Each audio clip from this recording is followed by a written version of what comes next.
Hi, good morning, guys. Welcome to Strict Online Classes. Today I am taking about general knowledge question based on history. These are the basic question in our life. So, guys, don't waste your time. Now, focus your class. Let's start. Latest history question and answer for competitive exam. So, guys, आज हम इस GK के class में history से related question को देखेंगे। So guys, class शुरू करने से पहले वीडियो को लाइक और शेयर कर दीजिए और सब्सक्राइब के बटन के बगल में जो बेल आइकन है उसको भी ऑन कर दीजिए ताकि मैं आपको जो भी वीडियो बनाऊं यूट्यूब पे अपलोड करूं वो सबसे पहले मिल सके। So guys, let's start.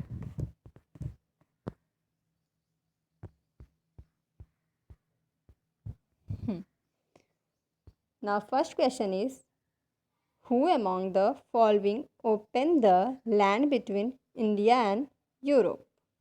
Guys, answer बताइए।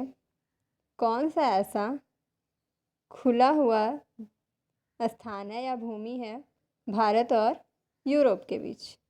अलेक्जेंडर, अरब्स, ग्रीक या Iranian? The first option is Alexander, Arabs, Greek and fourth option is Iranian. Guys, आपको इसका आंसर देना है।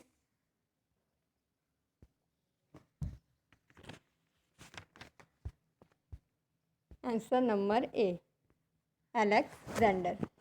यानी कि इंडिया और यूरोप के बीच जो खुला प्लेस है, जो खुली हुई ज़मीन है, वो क्या है? अलेक्जेंडर। गाइस, बात करते हैं हम सेकंड क्वेश्चन की। मैंने आपको इस पूरे पेपर में 15 क्वेश्चन दिए हैं और आपको 15 क्वेश्चन में नियर अबाउट 10 क्वेश्चन सही करने हैं गाइस। तो प्लीज़ आप मेरे वीडियो को अच्छे से ध्यान से देखेंगे तो चीज़ें आपको समझ में आएंगी और आप क्वेश्चन का एग्जैक्ट आंसर दे पाएंगे।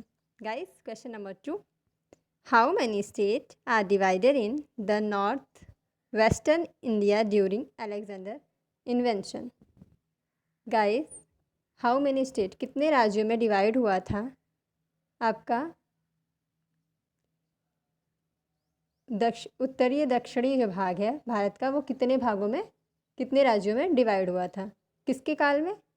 जब अलेक्जेंडर ने इन्वेंशन किया था, अलेक्जेंडर ने किसी चीज़ का आविष्कार किया था, तो गाइस उस समय हमारे देश में, हमारे राज्य का कितने भाग में विभाजन हुआ था?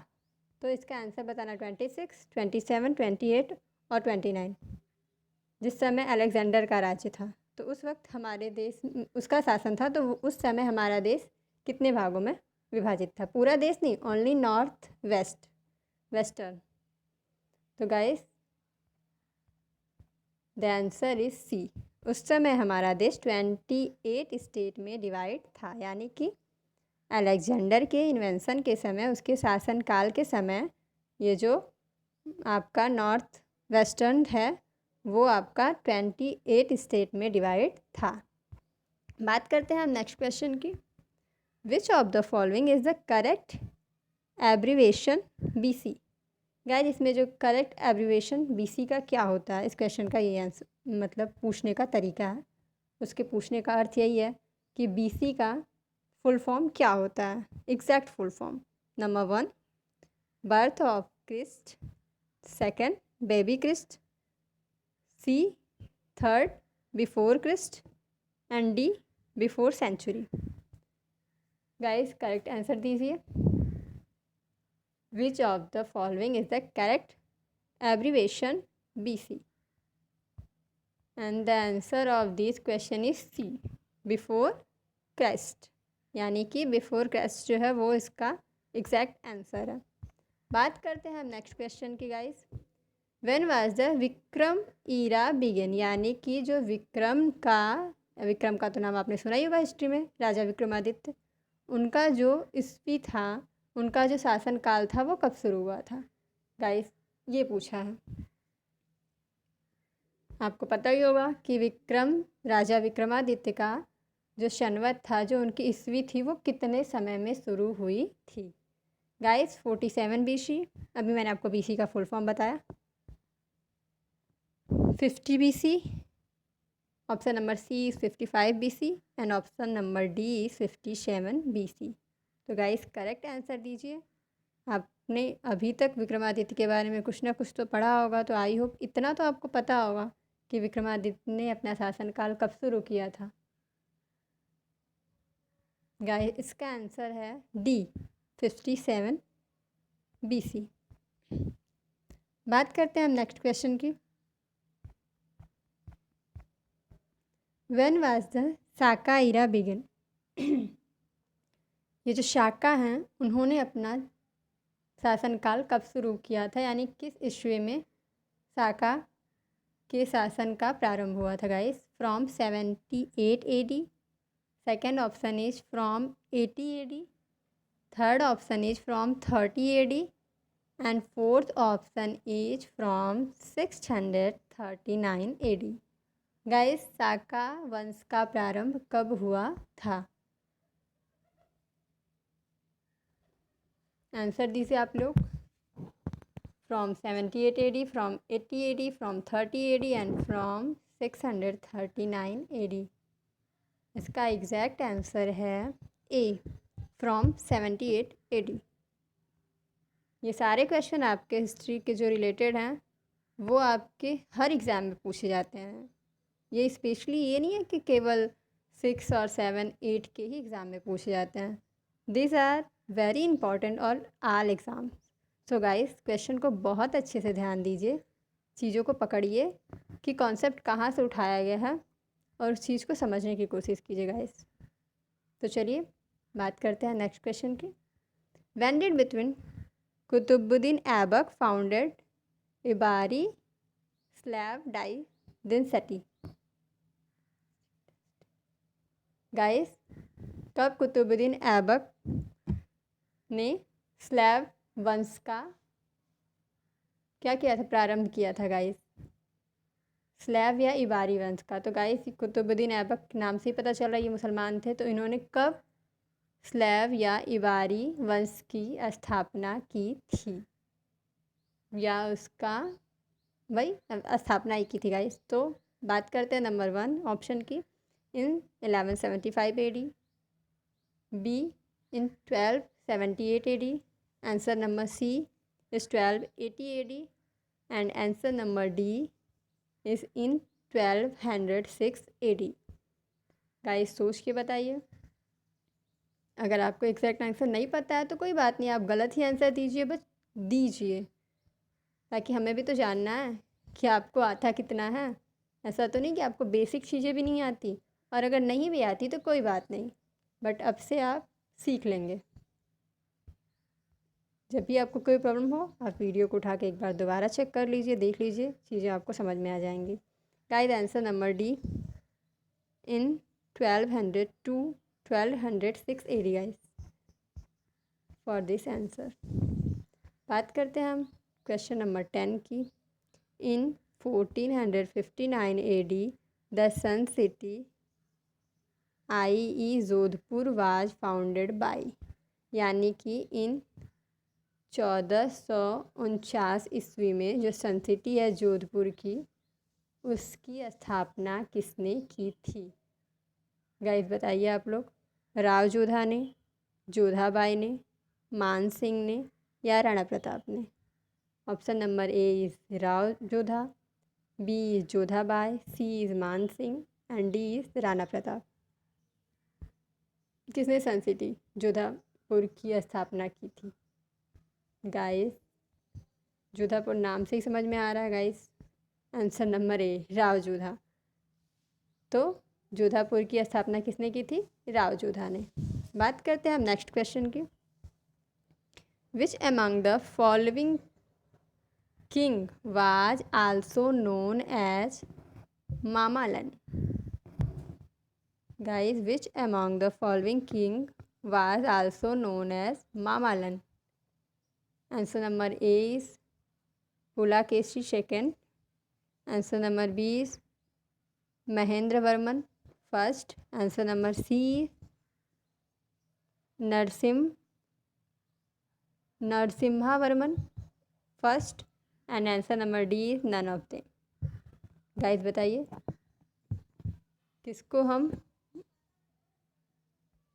किस राजा को हम मामालन कहते हैं? पुलाकेशी सेकंड को कहते हैं, या महेंद्र वर्मन फर्स्ट को कहते हैं, या नरसिम्हन वर्मन फर्स्ट को कहते हैं, या किसी को नहीं कहते? The exact answer is C. Guys जिसका आंसर है सी, यानी कि किस राजा को हम कहते हैं? नरसिंह वर्मन को हम क्या कहते हैं? मामालन कहते हैं। गाइस बात करते हैं हम नेक्स्ट क्वेश्चन की। Who among the following succeeded Samudragupta as the next ruler of Gupta dynasty? यानी कि इनमें से कौन है जो समुद्रगुप्त के बाद गुप्त वंश की स्थापना की या सफलता से क्या किया, उस वंश को चलाया? Who among the following succeeded Samudragupta, यानी कि समुद्रगुप्त के बाद कौन सा ऐसा शासक है जिन्होंने गुप्त वंश को अच्छे से संभाल लिया, उस वंश को चलाने में सफलता प्राप्त की? Guys number 1 Chandragupta second, number 2 is Chandragupta first, number 3 is Vishnugupta and number 4 is Mahendra. Answer दीजिए आप लोग। समुद्रगुप्त की मृत्यु के बाद किस ऐसे राजा ने गुप्त वंश की डोर को अच्छे से संभाल लिया? चंद्रगुप्त सेकंड ने, या चंद्रगुप्त फर्स्ट ने, या विष्णुगुप्ता ने, या महेंद्र जी ने? और इसका एग्जैक्ट आंसर है नंबर ए चंद्रगुप्त सेकंड ने। चंद्रगुप्त सेकंड ने ही समुद्रगुप्त की मृत्यु के बाद गुप्त वंश की बागडोर को अच्छे से संभाल लिया और उसमें सफल भी हुए। गाइस हम बात करते हैं नेक्स्ट क्वेश्चन की। The earliest evidence of rice cultivation comes from which among the following valley? बताइए आपका जो चावल उत्पादन है, चावल की खेती है, वो जल्द से जल्द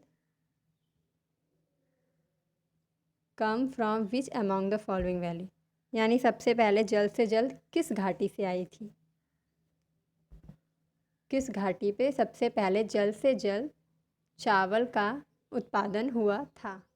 गाइस सेंट्रल गंगा वैली, बैलन वैली, नंबर 3 है आपका गोमल वैली, या नंबर डी है आपका बोलन valley.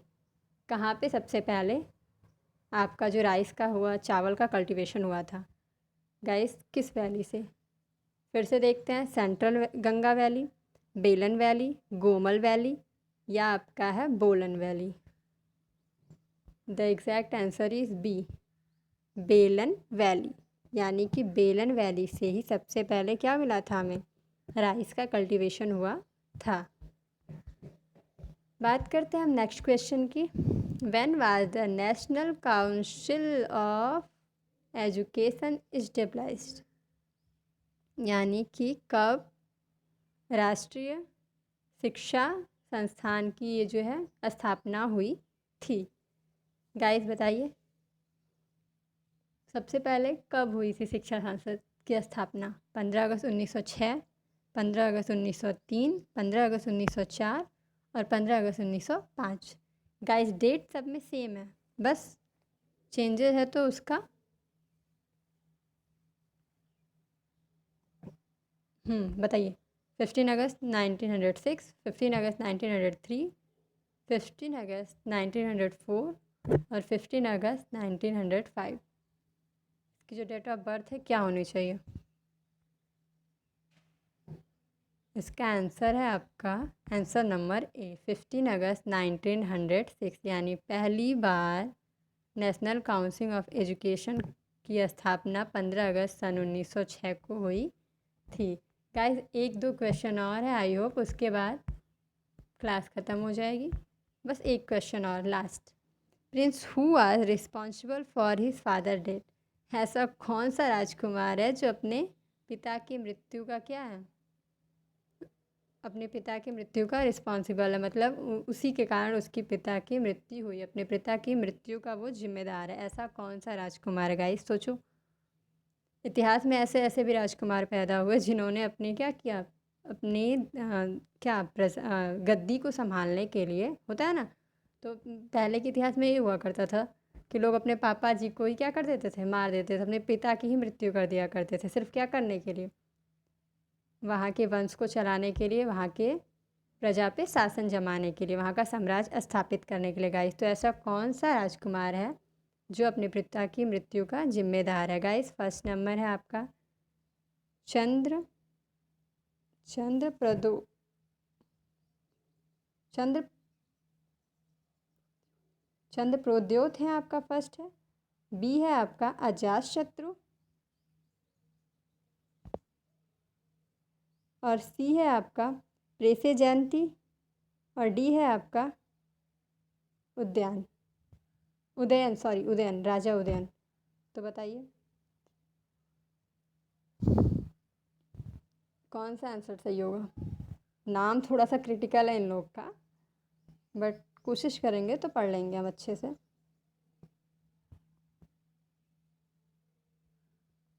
Option number A Chandra Pradyota, B is Ajatashatru, C is Prasenajit, and D is Udayan.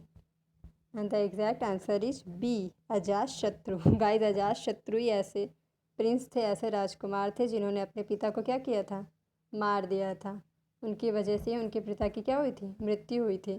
तो guys thanks for watching this video. खुश रहिए, मुस्कुराते रहिए, और अपना ख्याल की रखिए। आज के लिए बस इतना ही। बात करेंगे हम नेक्स्ट वीडियो में, जी को लेके आएंगे किसी अलग टॉपिक से, किसी अलग सब्जेक्ट से रिलेशन उसका लेके आएंगे हम लोग। तो गाइस अब तक के लिए